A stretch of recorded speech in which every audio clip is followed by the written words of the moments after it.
Hello, and welcome to Gaming the Far Future panel presentation at Connections Online 2025. My name is Ed McGrady. I will be your host through this excursion into the far future, and we will be talking about how we think about gaming, the future, and especially the future that's far. And I'll talk a little bit about what we mean by far in just a second. But first, I want to kind of go around and give everybody a chance to do intros.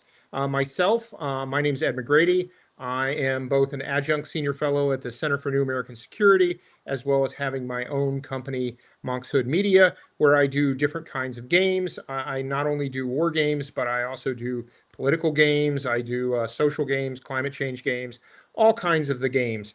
And I've been doing this for quite a while. So that's me. And now I'm going to turn it over to Professor John Curry from the History of Wargaming Project to introduce himself. Hi, so my name is John Curry. I'm the editor of the History of Wargaming Project. I published one or two books on wargaming, and I'm a senior lecturer at Bath Spa University in the UK. What do I do there? Well, I largely supervise Ph.D. students in wargaming. I've currently got 8. I'm hoping to have 11 by September. Thanks, John. Now over to Stephen Downes-Martin. Hi, I'm Stephen Downes-Martin. I've been wargaming since I was a young second lieutenant in the British Army, up against 3rd Tactical Shock Army. There were other people beside and behind me. It wasn't just me, thank God. I've been wargaming since then. My interest in wargaming, and in fact in any decision support system, is how you can corrupt and manipulate it to persuade the decision maker to make decisions against his or her own best interest. And the reason I do that is to examine the pathologies of those decision support systems. So I'll be talking about the far future and how one can manipulate that. Thank you. Yes, Stephen is the Voldemort of the Professional Wargaming Society. He's always about corruption. Now we have the fortune of having 2 Stevens. I'll turn it over to Stephen Aguilar-Millan to talk about himself. Hello, my name is Stephen Aguilar-Millan. I'm the Director of Research for the European Futures Observatory, which is a foresight think tank based in the UK. In positional terms, I'm a foresight expert at the European Commission, advisor to the Bank of England, and I'm also a member of the post-Keynesian economics group at the University of Cambridge. I say this because my specialization is economic and financial wargaming, along with the attendant geopolitical shifts that go with that type of gaming. My favored time horizon is about 25 to 50 years in the future. So I like to be about 1 to 2 generations ahead. Well, thank you. Now, last but not least, a man who needs no introduction, Chris Weuve. Hello, I'm Chris Weuve. I'm the founder of Connections Online. I've been wargaming for 25 years now as a professional. I have survived having both Ed McGrady and Stephen Downes-Martin as colleagues in the various places I've worked, the Center for Naval Analysis and the U.S. Naval War College. I'm also a former intelligence analyst with the Defense Intelligence Agency. The thing that I'm probably most known for in the wargaming community is some work on wargame pathologies.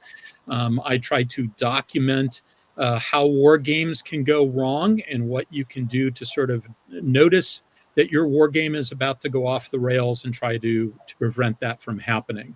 And I've worked for several different employers, and every time I go to a new employer, I find a new set of pathologies to document. Well, thanks, Chris. The title of this panel is "Gaming the Far Future," or "Wargaming the Far Future." And so let's take a second and at least talk about the definition of each of those 3 words. When we talk about far into the future, that is very variable. For the military, often that's just beyond the FIDA, beyond the current programming for the purchasing of systems and the IOC of systems. On the other hand, when we talk to war gamers, it's often in the 20 to 50 to 1,000-year time frame, right? There are war games, especially hobby games, that relate to combat in the 22nd, 23rd, and 24th centuries. And so the definition of far can be a very broad one. When you talk about professional games, as you begin to look out further and further, things begin to get more and more uncertain. And during my part of the presentations, I'll talk a little bit about that. But as things get more and more uncertain, it becomes very difficult to build scenarios. It becomes very difficult to adjudicate. So these far future games in the 50 to 100-year out time frame can become very challenging to run. And so we're talking about beyond the fit up all the way out to science fiction type territory here. So the future can be kind of what you want to make it. And I think the panelists will each have their own take on that. The other thing is the word future.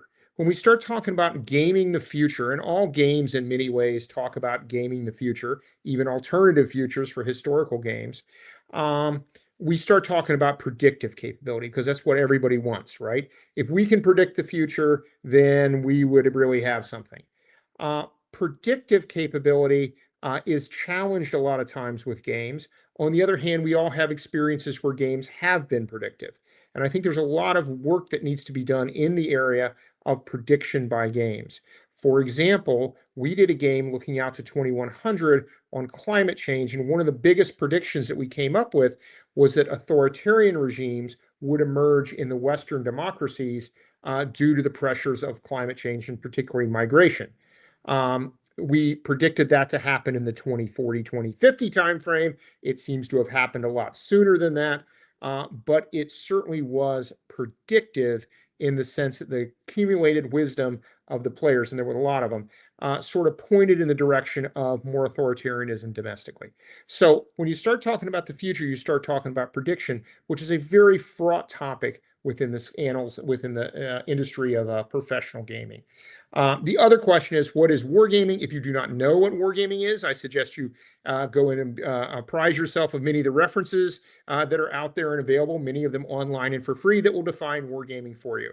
I tend to use the word professional gaming because I'm not just about force on force gaming. I'm doing things like, how is society going to evolve in a climate intensive environment over the course of the next 100 years? That is as much of a game, professional game, asking a question as, okay, what is war in the Pacific going to look like in 2050? So when we start talking about gaming, I think we talk more broadly here than just war gaming or force on force gaming, which tends to be what everybody what everybody seems to focus on. So that's kind of framing the overall discussion. We don't know what time frame we're talking about. We don't know whether we can predict anything. And we have this very broad and expansive topic of wargaming. So I assume everybody's going to talk in a broad and expansive way about this, and it will be very confusing, as is wont in this particular topic. So now let me talk a little bit about my take on all this. I want to talk about a couple of things that I think are very important to consider when you consider gaming the far future. First of all, it's not just about technology, okay? Technology is driven by and is a driver for social change. And by social change, I mean political, organizational, conceptual, information, and everything else. So the invention of the smartphone had a very big social impact and changed the way societies organized, changed the way information flows, changed the priorities of societies. All those kind of things were impacted by a technology change that occurred across the future. And I think that as we start thinking about my classic example of this is, if I could put a tank of gasoline into something the size of a AA battery, everybody's, wow, that would power a lot of weapon systems. Well, yes, that would power a lot of weapon systems, but it would also change everything else too. Societies would change. We would have flying cars. We would have the ability for terrorists to have massively explosive bombs. There's a lot of different things that would change as the particular technology changes. And so you've got to think about, when you're starting to do long frame games in the 50, 100-year time frame, about the social impacts that are going to go on. And oftentimes in military concepts of operations, we don't, which gets to one of the other big questions when you talk about long-term games or far out games, are scenarios. And I think one of the things that we really screw up most of the time is our lack of willingness to be imaginative. We can be imaginative. Most military professionals and most game designers can be as imaginative as you can imagine, right?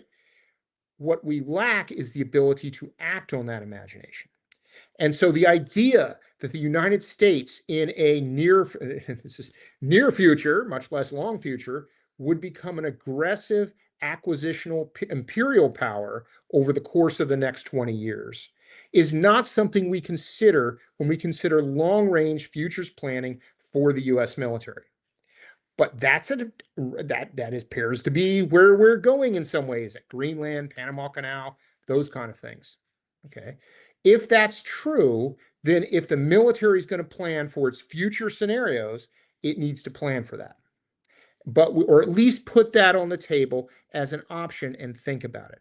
But we don't, because politically as well as organizationally, dealing with that kind of future right now is very difficult. But what that means is our future games are inherently inaccurate and inherently have a greater difficulty of predicting what the future is going to be. And we worry a lot about accuracy and predictability in games, but sometimes the very thing that limits our ability to predict and be accurate are the things we really don't want to deal with and we really don't want to change. This is true in gaming that we do now in present day gaming, but it becomes magnified, I believe, as we consider scenarios as we go out towards the future. And so those scenario issues become an issue in terms of realism, and they also become an issue in terms of predictability for games. And they're a social problem. They're a social problem as much as a technology problem when it comes to games. The other thing that we often ask is, how do we depict new technologies, right, in games? I got a new laser ray that I'm going to strap onto a shark. How is that going to be effective? Okay, well, because we don't know what those technologies are, we have to abstract them, the prediction of them in some ways. One of the ways to do that is to simply bin them into different levels or categories of stuff. So Harpoon does this with ECM, ECCM, electronic countermeasures, electronic countermeasures. The old Traveler game did this with computer systems and ship systems, where you have a lot of disparity between the technology levels of different people interacting with each other. You can bin them into, okay, you're a level 4, they're a level 3. Level 4s have this advantage over level 3s. It's not precise, but it's one way in which the hobby gaming community has been able to abstract future systems.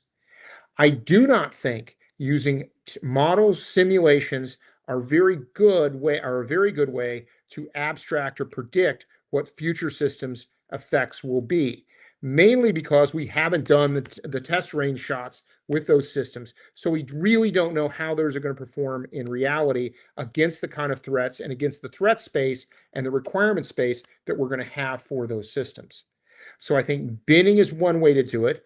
The other way is to simply abstract and then extrapolate it from the existing combat results tables. My favorite predictive game, my favorite far future game, is a game called Star Soldier by Redmond A. Simonson that was produced by Simulations Publications Incorporated, and it's about man-to-man tactical or person-to-person they didn't think about that at the time, tactical combat in the far future. And basically the underlying assumption was combat spaces have been increasing. The distance between forces has been increasing. The range of weapons have been increasing throughout history. So we just extrapolate that out, and now you've got people able to shoot lasers at up to 100 miles, and you have tactical nukes that are effectively your grenades. So you're taking the current model, rifles and grenades, and merely placing it into a different range system and a different combat system for the future. That's another way to potentially handle it. But I, again, do not think necessarily that straight stick modeling and simulation of new technologies is going to work very well for you.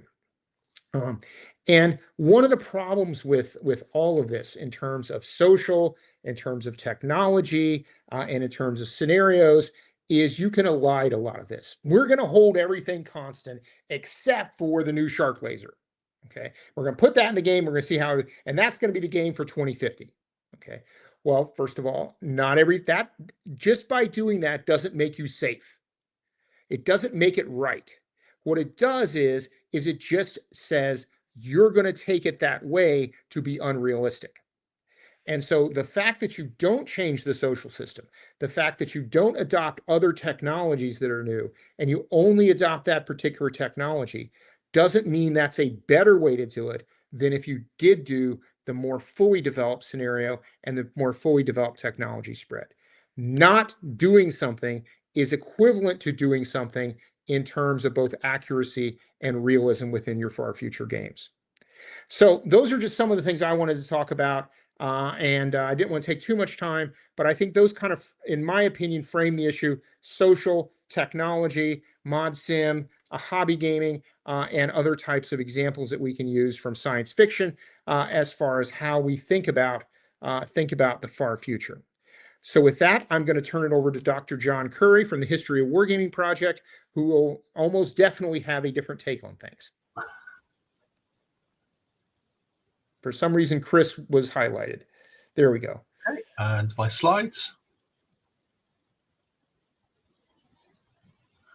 Okay, yeah. So basically what I do is I mess around and play games. When people ask what I do, I normally say I play strange games with strange people in strange places. That's the summary of what I do. So gaming the future. So I did a longitudinal study which looked at as many Cold War games as I could get hold of.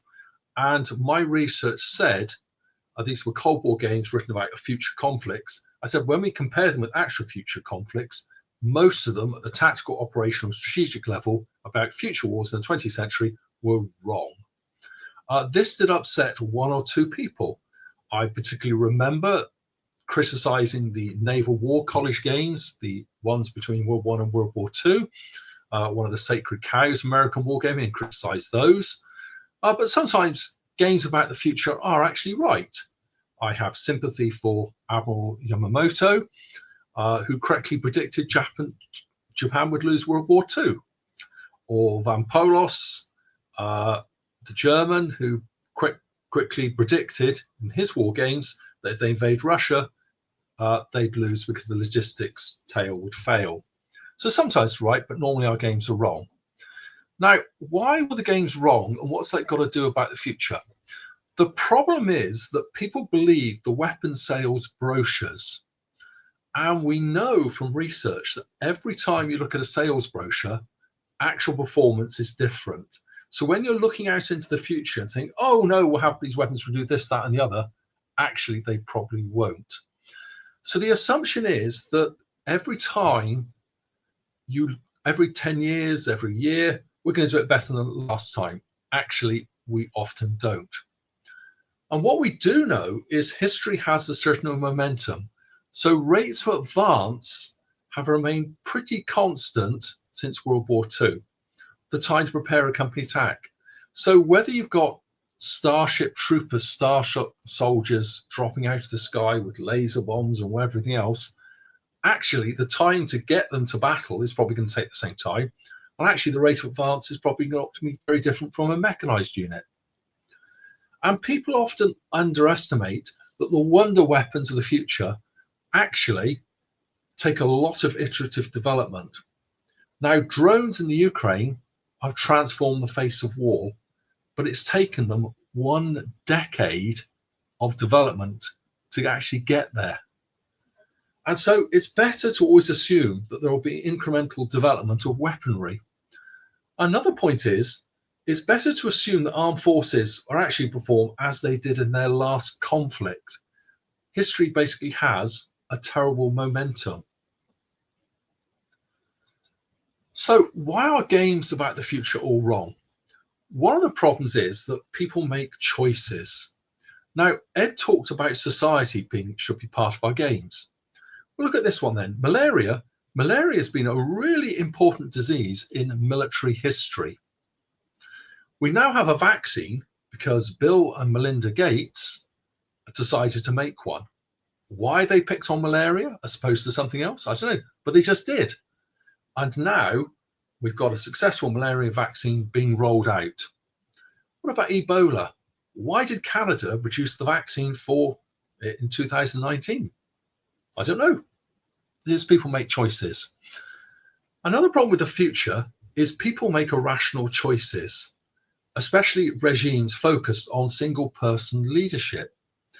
Now, in the UK, we have a democratic leadership, and the advantage of that when we get a prime minister is a lot of people have had the say in that leader. You've had a local party decide that that Muppet is going to be the person one who's going to represent them. And then you have a constituency which vote, and that's the winner in the constituency. And then you have the party in Parliament decide that person's going to be the leader. And if we don't like them, we know in our recent history it takes approximately 1 week to get them out if they're going to crash the British economy. But as you move towards more, I've been careful how I say this, countries with single person leadership, you get a lot more erratic choices being made, and that's very hard to predict. Now, what can we say about technology? One of the problems about technology is most people don't understand it. Obviously, they shouldn't because it's hard. But what can I say about, say, AI? AI is heralded as changing the world, and it is. And there's strong AI and weak AI. Strong AI are self-thinking, self-replicating, intelligent computers with their own desires, intentions, aims, and objectives. We don't have any of those.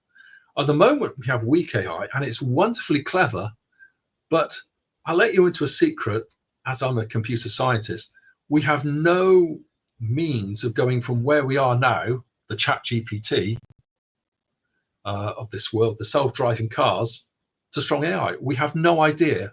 It's going to take a paradigm shift to some very clever person or team or research corporation to create that intelligent AI.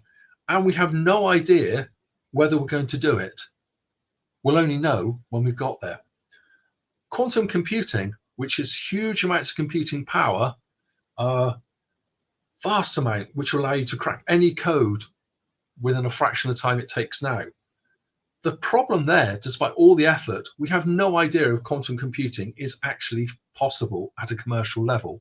We've got no idea. And we're not going to know until it happens. So one of the problems is when we talk about technological development of war, if you say we can make, slightly better drones or slightly more intelligent drones, absolutely incremental development, we can. But if people start talking about, we're going to have a new super weapon, which is going to rely on technology which has not yet been invented, of which technology we don't actually know from a scientist's point of view how we could create it, then I'm a bit more dubious. So why do we play games about the future? And I've played quite a few games about the future with all sorts of strange people. In fact, Steve and I have played 1 or 2 games about the future with some very strange people. Why do we war game? We've got several choices. One is talking about the future using narrative. A narrative analysis says, well, I use words to analyze the future. And you know what? If you listen to it, it all sounds very plausible. And you get the next person gives a completely different future and all sounds very plausible. But when I get hard problems, I produce a game. The game is my instrument of research. And what I do is I work out who are the stakeholders.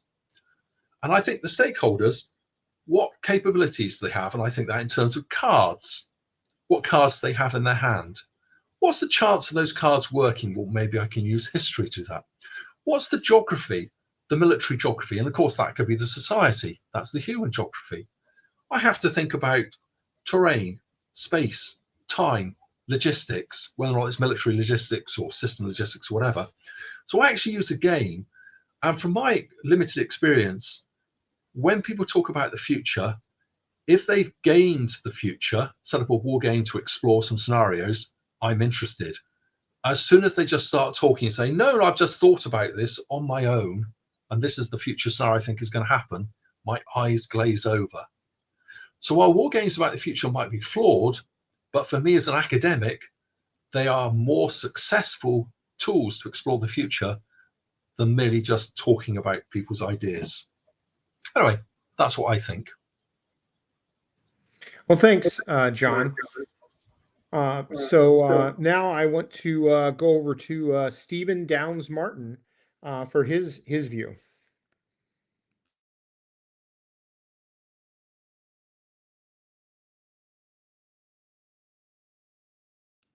Stephen, you may be muted. Thank you. So, hello everybody, and thank you for being here. I'm going to be talking about wargaming in the far future, and the emphasis is on the word war. So I'm interested in the military, and if the mission of the military is to deter wars, and if deterrence fails, win them, you have to be lethal. And I'm interested in the lethality in the far future, not just in the immediate and near future. First of all, I have to re-emphasize that these opinions are all mine and don't represent the opinions or policy of any organization. So, when you talk about wargaming the far future, we have to take into account our adversaries doing the same. They're smart, dedicated, and determined. Unless we can force them to, they will not attack our strengths. They will seek to attack our weaknesses at times and places of their choosing, and seek to do so in ways for which we are unprepared. They will adapt to their force development and posture in response to their predictions of ours, and will include wargaming to assist their decision-making.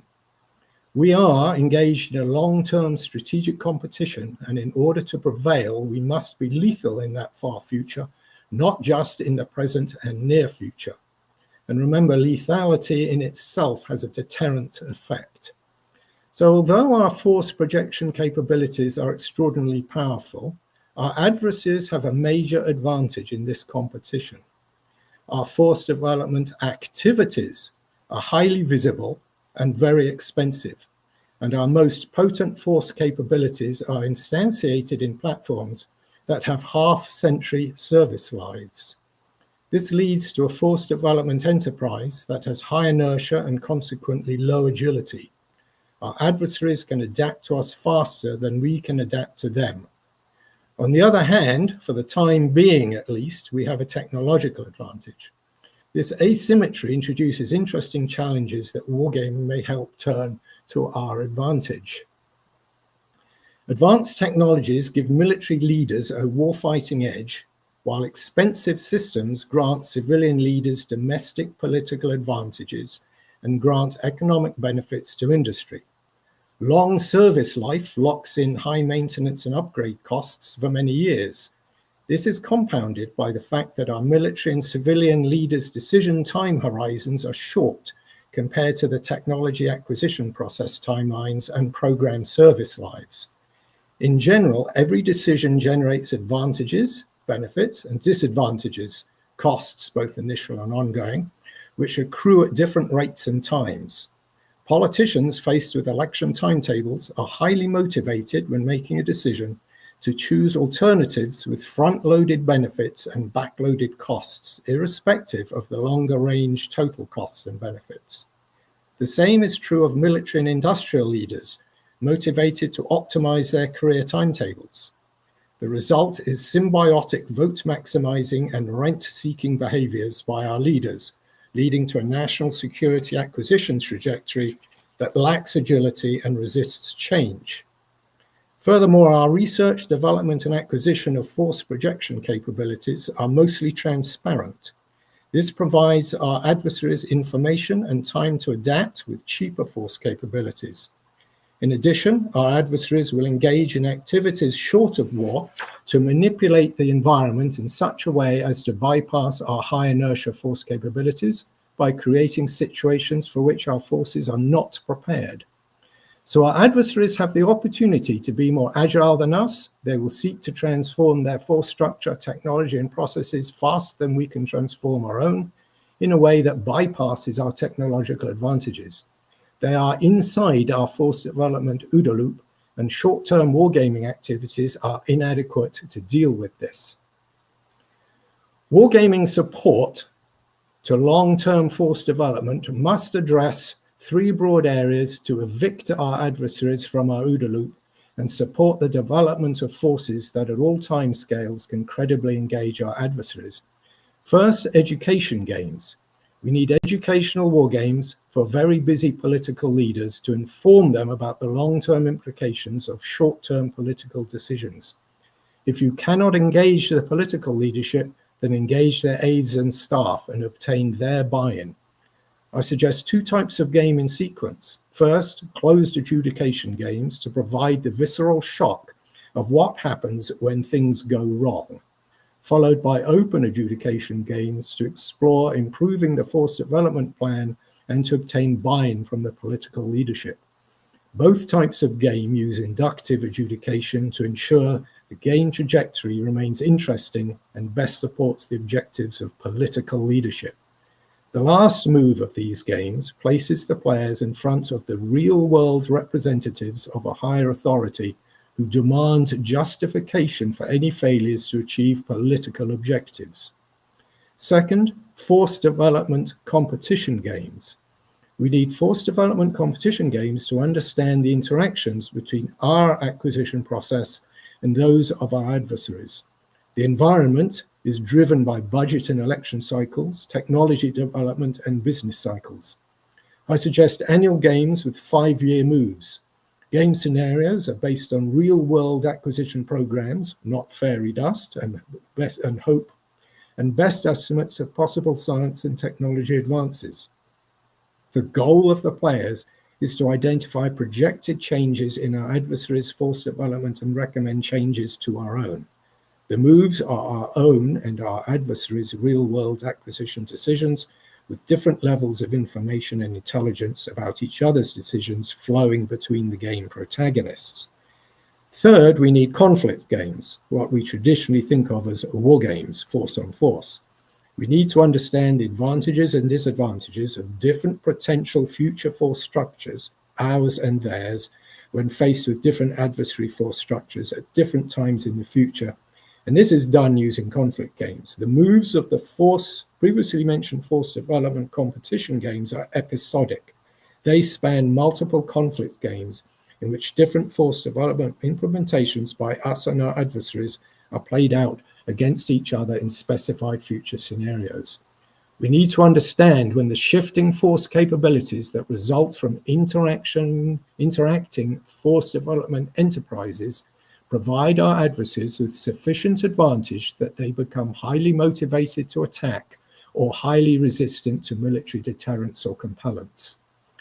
I suggest a sequence of several annual war games set at different times in the future, where the specifics of that future scenario are suggested by intelligence analysis. These games take recommended force development decisions from the force development competition game, and their results are fed back as inputs to the next move of the episodic force development competition game. There are several serious challenges to wargaming the far future, and I'll address a few here with suggestions for dealing with them. There are, of course, many more. Any attempt to wargame the future is faced with the problem that the further ahead one looks, the greater number of possible situations, and hence the lower the probability that any specific one will occur. I suggest one way around this is to author the future. This means we decide what future we want and then use wargaming to inform us how to bend the arc of history to our will. The alternative to doing this is, at worst, for others to bend the arc to their will, and at best, we endlessly react to crises created by our adversaries with only short-term agency. Nothing on that spectrum is appealing. So in the same way that we include likely adversary political goals in the design of the war games, we also include our own goals, obviously, but the further out we look, we shift those goals from specific postures and positions of ourselves, our allies, and our adversaries towards maintaining our cultural and political values, freedoms, and norms. We engage in values-based wargaming, pitting our values against those of our adversaries. Note that by values gaming, I do not mean we restrict our warfighting activities by our values. I mean we use warfighting to achieve a world order favorable to our values. What those values are or will be is open to discussion. And that discussion has become more open in recent months. Our ability to take human resilience, ingenuity, and stupidity into account in combat models is woefully inadequate despite the critical role these characteristics play in the real world. Research and experimentation into using the full arsenal of AI techniques, not just LLMs, by the way, to model human behaviors from senior decision makers down to combat troops in both manual wargames and simulations is well worth investing. I suggest that manual wargames are part of the answer since they mix human decision making with simulation and technology. The player's decisions must not be bound by doctrine, cultural norms, legal or ethical considerations, and be done without fear or favor of their bosses and communities. Players must play to win, and it's post-game analysis which decides on the likelihood of those moves occurring in the real world and what capabilities we need in order to win without breaking our own values. If we pull our punches during war games out of squeamish concern for the players' sensitivities or careers, we will be unprepared psychologically and militarily to deal with those behaviors when they are deployed against us. None of this will make any difference unless our military leadership takes Peter Perler's cycle of research seriously, with repeated gaming meshed with simulation-supported post-game analysis in a continuous cycle. Each wargame recommends decisions and identifies their weaknesses. These are then analyzed by other means, including exploration, using Monte Carlo simulation and optimization, for example, and the results are used to refine the following wargames. One-off games in a vacuum are insufficient. And that's all I have to say at this point. Thank you very much for listening. Well, thank you, Stephen. And with that, I'll, as you can see, there's a lot of different interpretations of what the future is, a lot of different interpretations of what FAR means. So we're seeing sort of a spectrum here, which I think is great. With that, I'm going to go over to Stephen Aguilar-Millan to talk about his views. Thank you. Thanks to Ed, Stephen, or other Stephen, and John. It's quite interesting and thought-provoking. For my presentation, basically, I'd like to make 3 points of substance. The first point of substance is that the future might not be as unknowable as we think it is.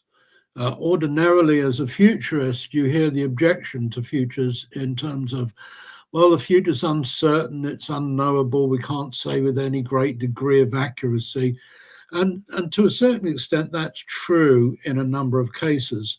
But in another extent, that's not true. And I've got, three cases to suggest otherwise.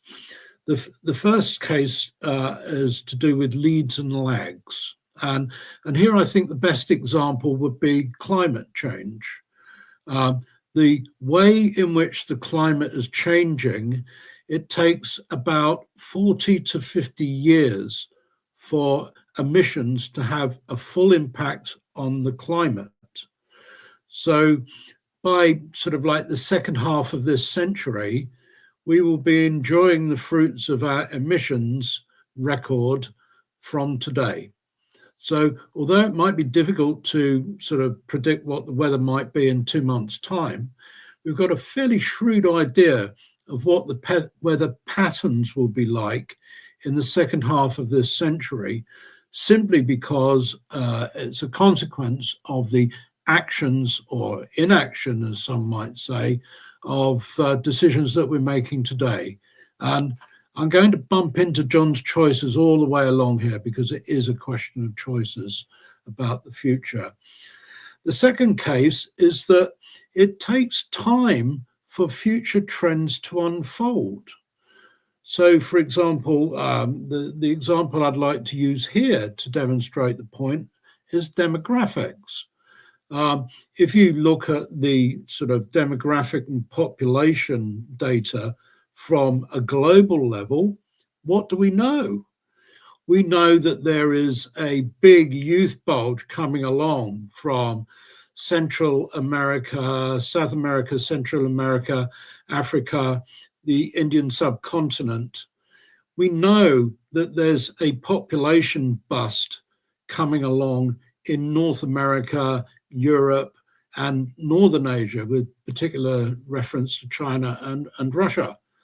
And so you kind of marry those two factors together and life gets very, very interesting. One approach to the youth bust in the more developed nations could be to use machines instead of humans. Another approach might be to import the sort of human labor that provides the sort of bedrock for most armed forces. I think that life is likely to be very, very interesting over the next 20 years or so as those two approaches conflict with each other. The third case why I think the future can have a degree of, it's not entirely unknowable, is the absence of action today. I always tell my youngsters, you need to listen very, very carefully for what you're not being told, okay? There are some things that are just simply not happening today, which actually define the future course of events. Case in point, picking up Stephen Downes Martin's point about boats, ships, sort of like naval things.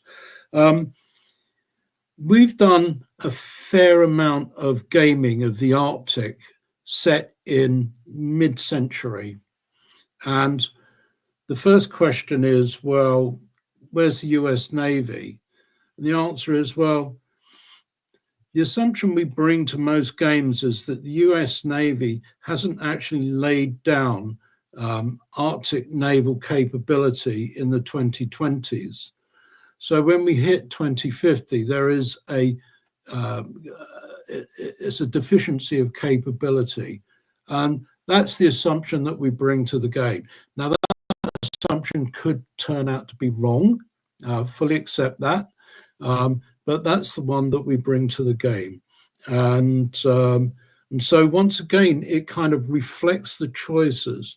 There's a formal economic principle here called opportunity cost, which is that you not only do you measure the actions that you take, the choices that you make, you also measure the actions foregone. If you spend your money on this, you can't spend it on that. So that's quite an important principle that we need to bring to thinking about the future. It kind of touches on my second point of substance, which is that within the future, there is a cone of possibility, okay? There are many outcomes that could occur, and at this point in time, many of them are equally valid because they're path dependent, and it depends upon the choices that we make, not only today, but also in the near future as well. So as we go along, they're path dependent. And the conference is about sort of like future technology. So I'd like to just say a few words on technology within this cone of possibility. Normally people would say to me, Stephen, what kind of brackets do we have for technology? And I would sort of say, well, okay, at one end of the cone, we've got a very high tech with, autonomous robots powered by NI with fusion power packs and, a really high tech possibility. At the other end of the spectrum, I would say the technology that we could see by mid-century would be people with, people fighting each other with sharpened pointy sticks, and the radius of conflict is less than 5 miles, okay? And that sort of broad range of possibilities then brings into play my third point of substance, which is that we need to distinguish between the end state future and the pathway into the future. So, for example, in the two examples I've just given with sort of like technology, the very high-tech, the very high-tech outcome, say mid-century, assumes that the path of technological development more or less continues as it is. There might be one or two really pioneering breakthroughs in technology, but most importantly, nobody does anything stupid. Okay. The other possibility, the one with the sharpened sticks, okay, somewhere along the pathway, somebody has done something really, really stupid, and we are on the other side of a general nuclear exchange. And that really kind of highlights the point that when you devise a game, you need to think about whether you want to explore the pathway into the future or what the end state future looks like. And once again, I suppose that we could kind of bring this back to maybe an Arctic setting, one that we're a little bit familiar with. If we were to have a game, say, you know, let's explore the Arctic in 2050, Russia has to be a player because Russia's got such a coastline along the Arctic. So the first question we always face is, well, what happened in Ukraine? How did that turn out? So behind that assumption is a whole range of games where we're looking at the potential outcomes for the war or conflict, or however you like to describe what's happening in Ukraine. And we find that the working assumption that we're making at the moment is that at one extreme of the kind of possibility, we've got Russia collapses. At the other extreme, we've got Ukraine collapses. Our assumption is that neither of those are very likely. What we see more likely is that both sides beat each other stupid. They pause, conflict is frozen, they regroup, they restructure, they go again. So that's the assumption that we're bringing to like end state games in the Arctic in 2050. And it's really important to expose and highlight those assumptions because you can then see whether or not you find the analysis convincing. And just coming back to sort of the points made about predictability, from a futures perspective, we try to shy away from predictability and we try to head towards whether or not we find a future convincing or unconvincing.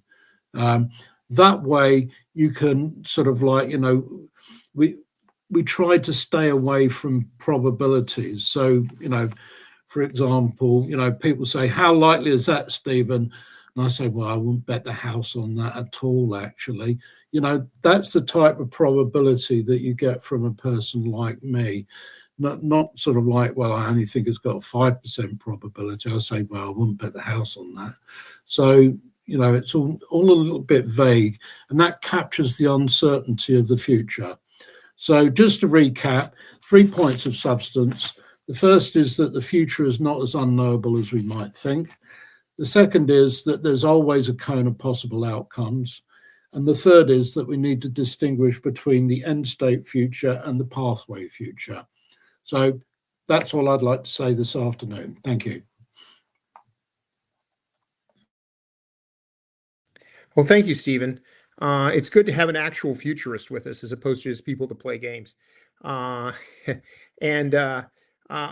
that, I'll turn it over to a guy who plays a lot of games, Chris Weuve, who also has a background in science fiction, because I think the panel, I mean, despite the usual suspects up here, the panel is very balanced between people who just do it, like myself, and people with a science fiction background like Chris and a futurist background. So we have a lot of different points of view going on here, and Chris definitely represents, in my opinion, the science fiction view.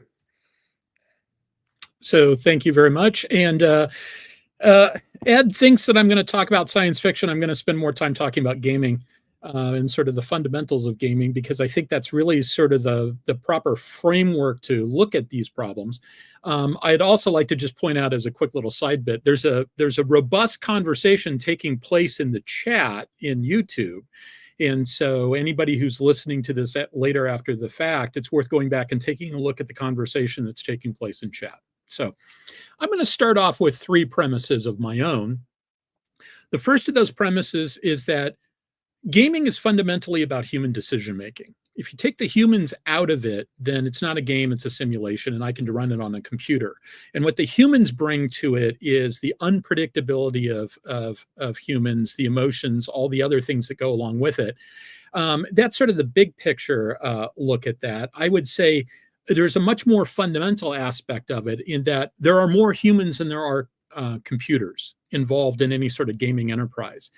If you are doing modeling and sim work, some human has to think to put that into the model, and then it just turns through the model. Whereas when I run a game, I may bring 100 people together to play it.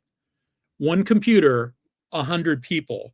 1 or 2 or 3 programmers, 100 people. Those 100 people are going to explore a much bigger decision space, and they're going to do something that the computer programmers never think of. Because remember, the computer programmers are subject matter experts in programming computers. They're not the subject matter experts in whatever the players are. And so there's fundamentally different views. I see this all the time in my day job, which involved bringing technologists together with warfighters. And it's always amazing what one thinks is just totally and completely obvious that the other one has absolutely no understanding of whatsoever. So that's the first premise. Gaming is about human decision-making. The second premise is, let's not talk about realism. We should be talking about fit for purpose, because realism is not the right way to think about this. You have objectives in your game, and you're trying to meet those objectives, and you meet those objectives by designing a game that gives you the data that you need to analyze, or the experience that you want the players to have, or whatever. Now, I'm not saying just make stuff up, go off in fantasy land, et cetera, but what I am saying is, it's not about necessarily whether we think the particular scenario is going to be realistic. It's about whether it exercises the things that we want to exercise. For instance, I was involved in a game once. It wasn't that far in the future. I forget exactly how far it was. Probably shouldn't say, even if I could remember. But at one point, one of the players said, hey, this game is unrealistic because blue would be conducting ground operations and red would be dedicating assets to going after the blue ground operations. And you didn't include any of that, so it's not realistic. The proper response to that is, you're right, we didn't include any of that because we don't want red wasting its time attacking the US Army. I was not working for the US Army at the time. This was not a US Army game. We do not want red wasting its time attacking the US Army. We want red focused on the things the game is focused on: air-to-air combat, air-to-ground combat, air-based defense. I'll let you decide who I was working for at the time. And so the game was not realistic in that it was not an accurate portrayal of what a future war would look like, but it did focus in on the objectives that we were trying to execute on. And thank you, Zachary, for putting that up, because I should emphasize that I'm currently on leave. I'm not actually working today, so because I'm not speaking for my employer. So in that way, gaming is can be a lot more like developmental test rather than operational test. I'm testing something to destruction. I'm trying to see how it breaks. It's the equivalent of getting an eye exam. Has anybody ever passed an eye exam? Has your eye doctor ever said to you, I've run out of increasingly tiny letters for you to look at. Congratulations, you win? No, it's a test to destruction. Incidentally, that's how you can end up with 2015 vision and still be complaining that your vision is bad, because as far as you know, you just failed the test. So it's not about realism, it's about being fit for purpose. And the third thing is, wargaming is not at its best about predicting outcomes, because the outcome is only really one data point. The real meat of what a war game is about is all the decision points along the way and analyzing them and figuring out how you got to that data point and doing the analysis as to whether that path made sense. So as a result, wargaming is much better. If you want to talk in terms of outcomes, if you insist on talking in terms of outcomes, it's better at identifying possible outcomes. But an even better way to use wargaming is to start with those possible outcomes and explore the implications of them. And so it is the difference between foresight on the one hand and sort of scenario exploration on the other hand, where you pick something that may or may not be where you think the world is going to go, but you'd kind of like to know the implications of what happens if it does go there. Am I ready for that sort of event? You know, predictions are hard, especially about the future, as Yogi Berra would say. And so a lot of this is, you know, from a wargaming perspective, if I can keep the level of prediction as low as it can be, and then instead just explore decision spaces with the assumption that I got there somehow, you need to come up with a good road to war in order to guarantee player immersion, because if the players don't buy the way that you got there, you know, and then a miracle occurs and we're just here, it's like, no, you got to explain how it goes. But that's really more about player immersion than it is about the details of how you got there. A lot of this is sort of like anybody who's seen Lord of the Rings, remember the scene where Frodo is leaving Rivendell to lead the fellowship to Mordor. So he comes out of Rivendell. Does he turn left or does he turn right? And that's really kind of the type of things when you're wargaming today, that's the approach to take about, if you're going to insist on the prediction aspect, that's kind of the approach that you're taking. Am I going left or am I going right? I used to have to explain this to Intel analysts because Intel analysts don't like going to the future, especially in the post 9/11 era, because the sourcing requirements are so strong. Right? You have to be able to point to something that led you to that conclusion. The intelligence community is really sort of backed away with from the idea of the crusty old guy saying, well, I've been doing this for 30 years and my opinion is X. You got to source all that stuff. So I'd have analysts say, how can you possibly expect me to source a document 20 years out? How can you possibly expect me to do that? And I'd say, Frodo, Rivendell, left or right? That's all I'm asking for right now, left or right. Nobody's going to be looking at your prediction in 20 years. They're using it to make decisions today. So what are the implications of these three premises? This is a non-exhaustive answer to that idea. The first is be specific about your objectives. I'm sure that Ed and Stephen were waiting for me to come back to objectives, because I always do in situations like this.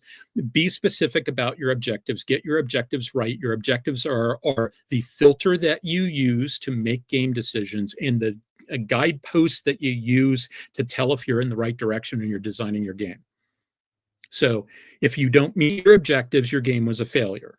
It does not matter what else happens in the game. If you don't meet your objectives, the game was a failure. I would also say focus on general capabilities, not specifics. This isn't about whether fusion power changes the world in 40 years. It's about whether there's an energy revolution that changes the world in 40 years. It's not about whether large language models change the world. It's about whether computers and autonomy change the world. Focus on the capabilities. The exact details of the physics that got you there aren't relevant as long as you've done the sort of sanity check to make sure that you're not, just stipulating something that's anti-gravity or perpetual motion machines or whatever. Focus on the general capabilities. Tying that into the Intel aspect, I've been in lots of games where like the blue is allowed to have all these fancy capabilities, but red is still using Kilo 4 Bravos and SU-27s. And it's like, doesn't red get to advance also? Well, we don't have Intel reporting on what red's going to look like. Make something up. The important part is that you're exploring the decision space. You can prognosticate that, hey, this is the general direction they're going. You can define something that would work in the future. You don't have to lock yourself into what the current stuff is. The last thing I would say is a lot of times the right answer, from what I've seen, is to start close to the destination. It isn't about wargaming from now to 2050. Start in 2049 or 2050.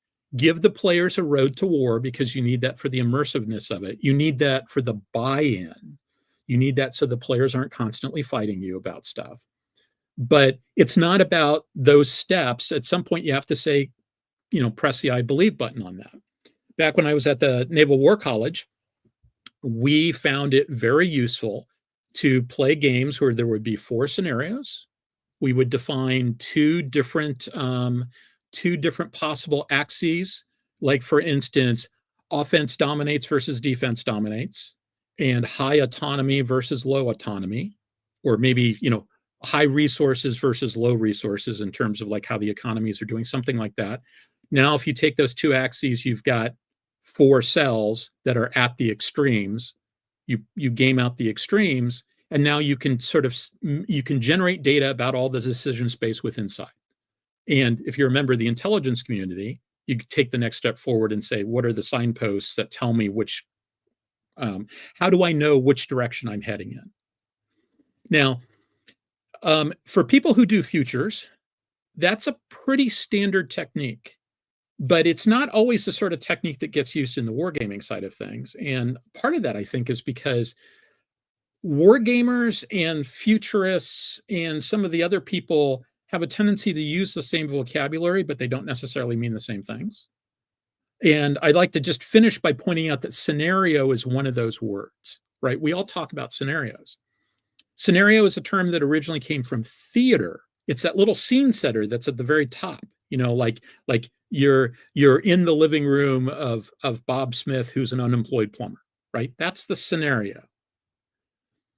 Everybody uses scenario in different ways. War gamers use scenario as the place where you define the order of battle and the victory conditions for the war game. War planners use scenario to define the area of operations and the initial conditions of combat. Those are very related concepts, but they're not exactly the same. The futures crowd, and since we have a member of the futures crowd here, he can correct me if I get this wrong. The futures crowd, when they talk about scenarios, when somebody from like Shell talks about scenarios, Peter Schwartz or somebody like that, they're generally talking about the set of options to be explored. That doesn't necessarily mean that they think that you will get there, but it's like, this would be an interesting type of event if it happens, so I'm going to define those set of options. All of those things are similar enough that you could be mistaken in thinking that you were communicating with somebody because you're all using the same words, but you aren't necessarily communicating. So that's what I have to say, Ed. Back to you. Oh, thanks, Chris. I appreciate that. Not a lick about science fiction either. So I can do that later. With that, does anybody have any other comments they would like to add? We're at about an hour now, so I want to go to more of a discussion. And so, does anybody have any quibbles, adds, or changes? Stephen, A. Really, it's just sort of like to expand on what Chris's final point was. From a futures perspective, when we're looking at 2 various scenarios, we would say Frodo comes out of Rivendell. He's got a choice. He can turn left, or he can turn right. So we'll have a game where he turns left, and we'll have a game where he turns right, and see how they turn out. So that's very much the kind of futures approach, where we're expanding possibilities before we contract them, rather than contracting them. He leaves Rivendell and he turns left, and we have no idea what would happen if he turned right. We try to explore both of them in order to get a kind of richness, because what we're looking for is to expose the contours of the future rather than actually painting in the detail of it. So I'd just add that to what was said from a futures perspective. Yeah, and speaking as someone who is always constrained by budgets, players, time, and everything else, I have to pick one way or the other. So in many ways, part of the designer's problem in those cases is to turn left and turn right for Frodo and say, okay, which is the more interesting choice, if that's a choice you need in your scenario, and look at that one, because you can't look at both left and right. You can barely look at right half the time. So anybody else? Yes, I'd like to pick up, I think it was Stephen Aguilar-Millan who commented about exploring the pathway to the future, distinct from exploring a future. Was that you, Stephen? Yes, that's me. Yes. Well, I think the force development competition games I mentioned lie on the pathway to the future, and the conflict games, which explore what happens when two adversaries have specific future force capabilities engage with each other, that explores possible futures. So I see some significant connections between what you said and the wargaming approach that I laid out. I'm very gratified by that. Thank you. Yes, thank you. Chris, you had something? Yeah, since I let you down by not talking about science fiction, let me talk about science fiction for just a moment. I was going to ask you that eventually anyway, and you knew that. So the comment's been made about science fiction that any given piece of science fiction that's about the future is about 3 different time periods. It's about the time period in which that piece is set. It's about the time period in which that piece is written. And it's about the time period in which it's read. In that there's a different interpretation in all of those. And I think that actually applies to things like this as well. In that, if I'm going back and I'm reading predictions from a game or outcomes from a game, reports from a game, analysis from a game that took place in 1980, and it's talking about what the world of 2000 would look like, and I'm sure it would talk about the Cold War and the Russians, et cetera, et cetera. So I know what the people in 1980 thought about that, right? I know what they thought it would look like. I know what their prediction was, and now I can compare their world of 2000 to what I know historically happened in the world of 2000, and I can analyze the differences between them.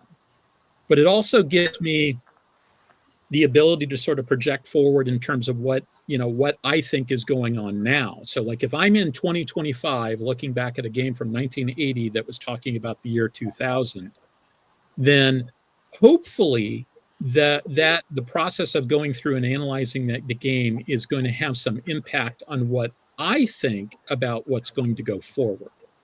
And that's sort of the enduring power of gaming, assuming that your report's written well enough that people can actually tell what was going on, which is another subject entirely. In that, why did we get it wrong? Why did we not get it wrong? What did we get wrong? What would we get right? How should our approach change to take into effect those things? So I think from that standpoint, I kind of like that model of the 3 time periods because I think it applies to gaming as well. Yeah, I think that Aaron is moderating the near future scenario tools panel, and he's surprised at how little has been written on creating scenarios. I think that's true because a lot of it, I think, shades over into storytelling sometimes. And it's just, can you tell a good enough story as your scenario? But I think that I think there's always challenges with that. So there has been a debate, not a question, but a debate triggered probably by me and Paul arguing with each other in the chat between those who see that suggest that in modeling future capabilities, and I'm paraphrasing here, modeling future capabilities, you just tend to look at the capability and the changes that new capability brings. So if you have a capability for advanced ISR, now you have advanced ISR, what are you going to do as the commander? How are you going to use that differently? That sort of stuff. I contend that you at least need to have enough engineering on that system to be able to include it in your game in a realistic way. I'm an engineer. I tend to like engineering stuff. But let me give you an example. You have a high altitude, meaning near transstratospheric balloon system that will conduct ISR across the battle space in the Pacific. And so you're flying this sucker around, or flying a bunch of them around. I need to know enough about that. Specifically, its flight characteristics, its radar reflectivity, its size, what kind of electronic emissions it has, those kind of things, to be able to realistically talk about the survivability, the effects, the detectability of that system in that environment. And so without that, somebody will inevitably say, I'm going to shoot it with an SM-2, okay, or whatever the latest, greatest missile is. I need to know whether the Aegis weapon system can see it in the radar Frequency ranges the Aegis detects things in. I need to know whether the missile has enough energetics to reach it. I need to know roughly what trajectory it's going to take and what speed it is so I can tell what the closest approach is for a shot. Those kind of technical details matter. And you can generate them for future systems because it's a metal box. Okay, now I know what its reflectivity is. It has antennas on it. Okay, now I know it emits. I'm not talking about understanding the frequency and the fact that you're using AI modulation on a programmable board, which you probably are, to manage and ease the sort of antenna system for that system, which you probably are. But I need to know enough about it to be able to include it in a game where I have other systems that are going to interact with it, more so than just a capability. But other people seem to have a different opinion. So I wanted to ask everybody's opinion here, of which Chris seems to have an opinion already. Of course, I have an opinion because for the rest of the world who doesn't know this, this is not the first time Ed and I have had this discussion in some flavor, including instances where we were in the basement of the Pentagon and Ed was running the game and I was arguing with him about it. And I was playing the game. So I think this goes back to the objectives of the game, right? So yeah, if the objectives of the game are such that I need to be able to interact with that system, that the players need to do that. And I would say you should interpret that widely, right? You should always be prepared for the players to go off and do something. You don't ever want to say to the players, yeah, I'm sorry, I just didn't think that you'd want to do that. And so I'm not prepared to do that. You want to avoid that. But that having been said, I see a lot of games where people really want to get into the weeds of those kind of technical details when it's like that is not what this game is about. You are in a world of trees and forests, you're focused on the leaves. And so the game objective should give you some idea about, do I need a game that's about forests? Do I need a game about trees? Do I need a game about leaves? And design appropriately. If you need to get all those technical details right in order for the game to work, then you should spend whatever time and effort you need to get the technical details right. At some level, though, a lot of people want to dive down into those sorts of things. And it's like, okay, I get it. You want to go very tactical, but why? Why are you doing that? So. Yeah, I would argue that once I establish my bona fides on a system like that, I build credibility with the players. They shut up. They accept the adjudication much more readily, and the game works much better. And so I think that ignoring the details is not a right way to go. And frankly, it's not that hard, right? I mean, what is it? Tell me what it is. Don't just give me a random capability, but tell me what it is. Particularly for a force-on-force game that's at the operational level or below. If it's a strategic game, if it's a social, if you're doing an IO game or something like that, sure. But if it's a force-on-force operational tactical game, I think it's ridiculous not to have at least some of the details on the systems that you're dealing with. And I've dealt with games where we don't have details on the systems, and you end up making it up anyway because you need them in order to be able to determine whether it shoots down the AWACS or whatever it's going to do. So, yeah. John. Okay, I would break the detail down into two levels. The senior decision makers I played with, or been unfortunate enough to play with, they're quite happy with the detail of the future being sketchy, such as there's a run on the pound and whether this is going to be a 1.2% run or a 3% run on data. They just want to, okay, that's going. But they do want the details about what they need to do now. What are the details of the decisions they need to take now to have an influence on the future? So you see the difference there? Details about stuff they've got to do now in order to influence the future. If they're not quite sure exactly what the future is going to be, they don't mind about us being a bit fuzzy about there.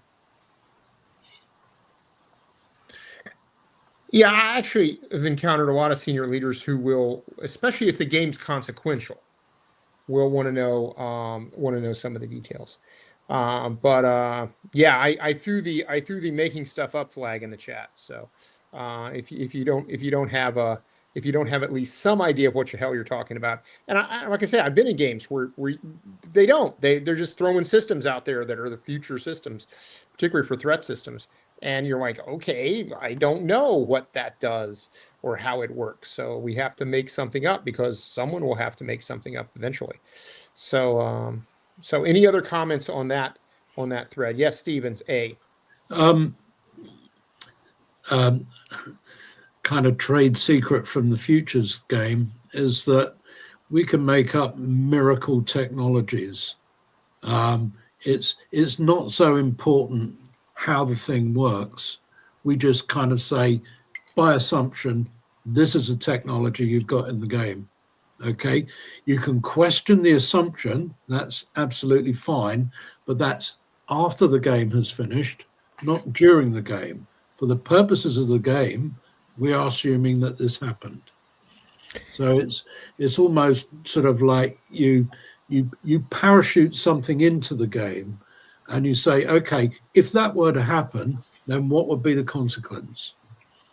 Yeah, I think that what I'm talking, another example of what I'm talking about is I recently did a game where they're, and this is a near future kind of thing, the highly energetic microwave weapon systems is designed for counter drone use. One of the first questions I had is okay, where are you going to use it? Defending an airfield, great.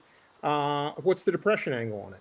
And they go, well, it can go anywhere, and it's an automatic slew to the threat axis. So okay, you're telling me this thing's going to slew to the threat and give you a swath of highly energetic microwaves wherever it slews to, right? And so what you're using it on an airfield, so if it slews too far down, it's going to hit all the F-35s with its highly energetic microwaves, right? Point blank range. I need to know the depression angle, and especially if it's a 40 millimeter cannon, I need to know the depression angle on that sucker so that I can tell where to fly my drones, because if I get below the depression angle, you can't hit my drones, but you could hit your aircraft. And so those kind of details, I think, matter for systems like that because they do affect both your own tactics and your own consequences and the threat tactics. So anyway, that's just my argument for having done those kind of things. Yeah, Chris. So yeah, the more tactical you are, the more you have to pay attention to stuff like that. I'd like to just sort of riff off of something that Stephen said. When you're making those sorts of assumptions, and the players start saying like I disagree with this assumption, that there's another word that on the wargame analyst side, that I would use to describe that interaction, and that's data collection opportunity, right? Mm-hmm. So when the subject matter expert starts throwing the BS flag at you about something like that, that's an opportunity, you're playing this game to bring all these people together so that you can take advantage of their wisdom and sort of, leech it out of them so that you can use that yourself. This is an opportunity to say, okay, so let's go through and talk this through. Where exactly is the place where you think that there's a problem with this, and what are the implications of this, right? So Ed, you're sort of doing that when you start talking about so now you're going to fire at your own F-35s with this, right? It gets to the matter of what's important and what isn't, and that's something that should go in the report. It would be really interesting to see a report that said, I'm just making stuff up here. It would be really interesting if one of the conclusions of the report was that you couldn't use high-powered microwaves because there was so much bleed over that they're not good for base defense, or you've got specific sighting concerns. You always have to make sure that they're pointed out. They're on the periphery, pointed out, and maybe that you don't care about the other people that live outside your airbase. So when all those, those are the sorts of things that can come out of a game that that the game designer isn't necessarily going to think of in advance, because the game designer's expertise is being a game designer, not necessarily high-powered microwaves or whatever, right? Well, yeah, and speaking of high-powered microwaves, when I asked the actual engineer that works on the system, they assured me that the HPM would not hurt a fly except for a drone. So even if you pointed point blank at the F-35s, they would be fine. And you would be fine, and everybody would be fine except for the drones. So there you go. I'm sure it'll all be fine. So one of the things, I don't think I have any questions per se in the chat other than Paul arguing with me on that particular topic.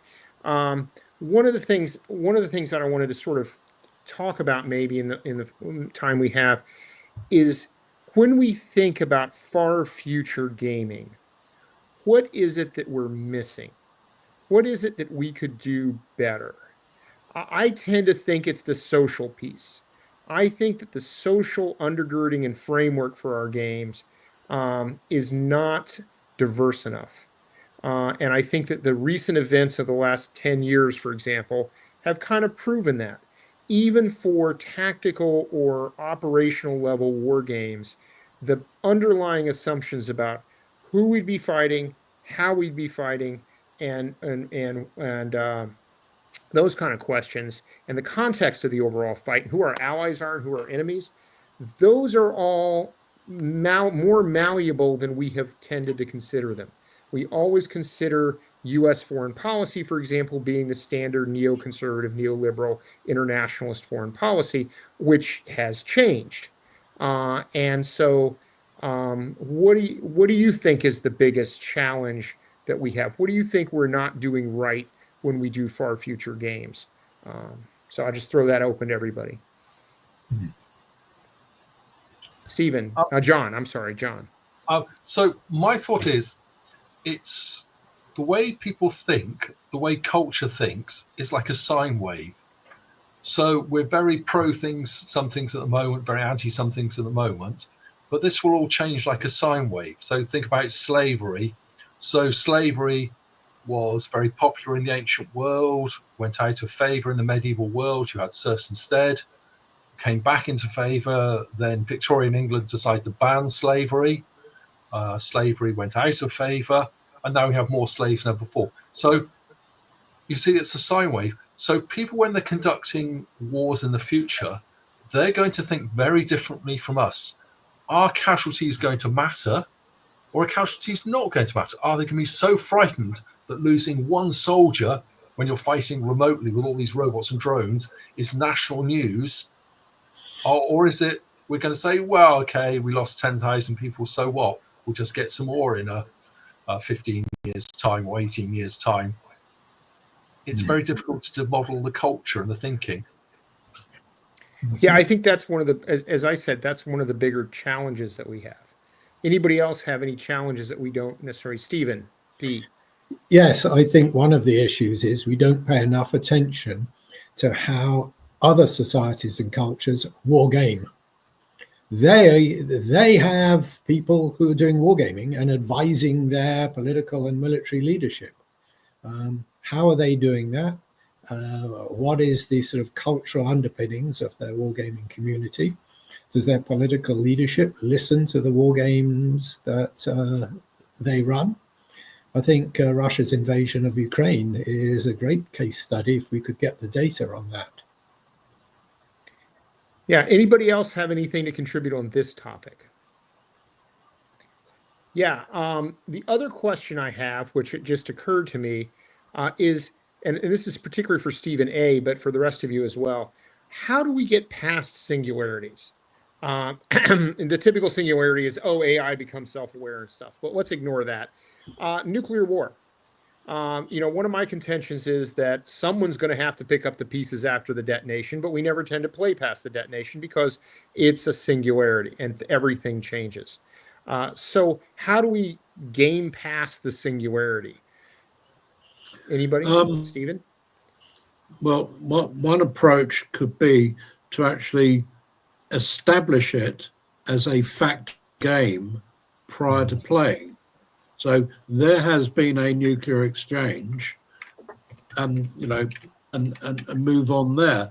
I mean, one of the areas which I think really does explore this very well is post-apocalyptic fiction, and things like zombie novels and what have you. I think they have some very interesting ideas in terms of civilizational collapse and the aftermath of it. And here I would actually point to fiction as an interesting way of exploring it, and maybe a launching pad for devising a game around it.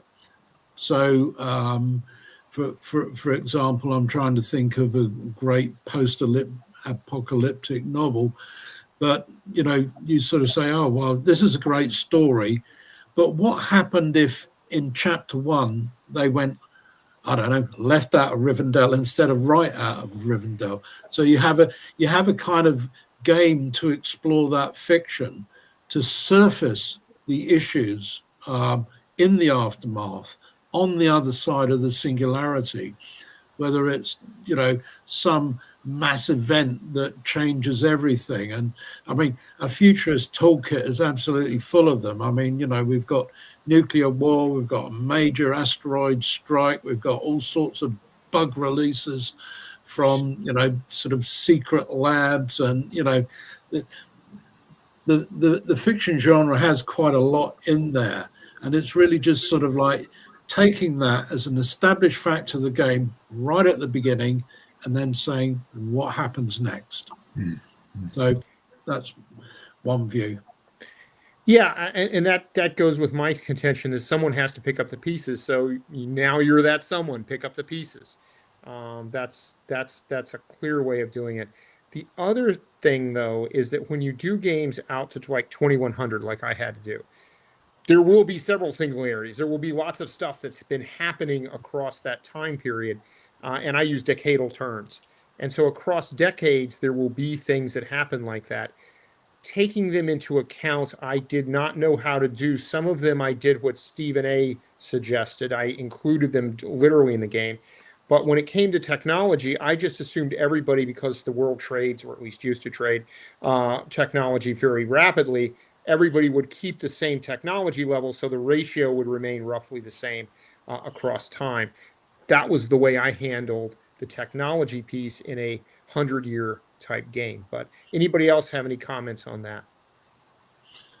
But with the issue of technology diffusion, you can actually start looking at sort of like how long does it take for an innovation in one country to actually diffuse into the industrial structure of another country, and then you can have a kind of lead and a lag in there. So, for example, you can say that player A has developed this technology and player B can't use it for, I don't know, 10 or 15 years, based upon the sort of like, the copying and the pirating and the way technology diffuses both legitimately and illegitimately from the world in which we live. So to a certain extent, it's actually taking data that we already have and just feeding that into the game. Yeah, that's another approach to it. The problem I had with that is how would I establish the individual countries or coalitions of countries having different levels of technology on different items, and then I would have to track all those items. And at some point, you got to kill detail in order to get things done. So that's a challenge with these sort of games. So, okay, well, it's now been an hour and a half of listening to us, all of us talk. So I don't want to burn too much more of people's time.